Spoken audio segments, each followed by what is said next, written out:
কবিতাৰ শিৰোনাম অবিনাশ। কবি প্ৰশান্ত কুমাৰ। গায়ন গুটি সিঁচি জীৱ দিওঁ সংস্কৃতিৰ অমৃত বৃক্ষ। অবিনাশী মোৰ অবিনশ্বৰ মোৰ বাপুতি সাহোন। যান্ত্ৰিক পৃথিৱী পাশ্চাত্যৰ উৎপীড়ন মানৱতাৰ অধোগমন।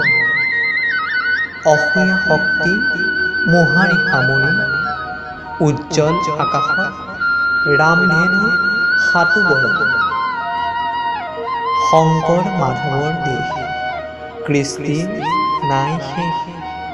সাতো ভনীৰ সাজ নৃত্য গীত নাটক সাহিত্য যাত্ৰা হওক অসীম অনন্ত।